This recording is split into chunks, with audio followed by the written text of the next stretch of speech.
Taako simmalee galaanaan na nyaata dargaaduun turee seenaa isa jiraata. Utuu akka diinaa koo baay'een daangeffame kattoomni namni sirbarisiifame. Anoo sin faarfadha reefuu na bariite kan warra diinaa koo guyyaa nutti dhiite. Anoo sin faarfadha mirga na bariite kan warra diinaa koo guyyaa nutti dhiite.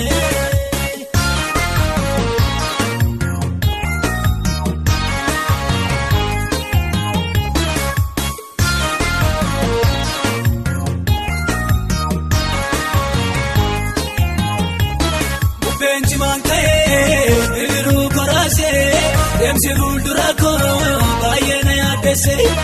Anaaf diikuteen taa'ee du'a eegu atattamaan dhufee gooftaan ibboo eegu. Anaaf diikuteen taa'ee du'a eegu atattamaan dhufee mootiin du'a eegu. Taako simmalee galaanaan na nyaata dargaaduun turee seenaa isa jiraata. Utuu akka diinaa koo baay'een daangeffame kattoomni namni sirbarisiifame. Anoo sin faarfadha reefuu na bariite kan warra diinaa koo guyyaa nutti dhiite. Anoo sin faarfadha mirga na bariite kan warra diinaa koo guyyaa nutti dhiite.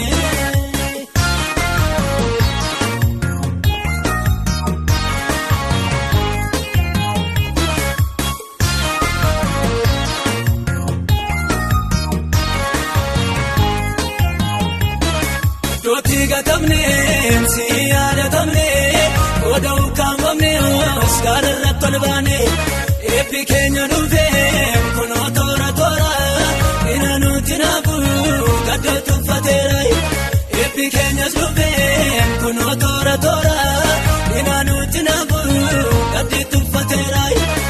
Taako simmalee galaanaan na nyaata dargaaduun turee seenaa isa jiraata. Utuu akka diinaa koo baay'een daangeffame kattoomni namni sirbarisiifame. Anoo sin faarfadha reefuu na bariite kan warra diinaa koo guyyaa nutti dhiite. Anoo sin faarfadha mirga na bariite kan warra diinaa koo guyyaa nutti dhiite.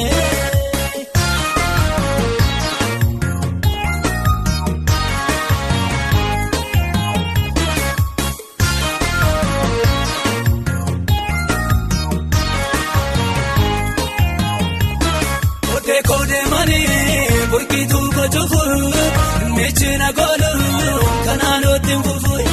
Diina koofuun gallee akkati na waamte uumaa lafaan argu iji isaatti jaamte. Diina koofuun gallee akkatoo na waamte uumaa lafaan argu iji isaatti jaamte. Meetii sigiidhaanii ibiddatti buuta.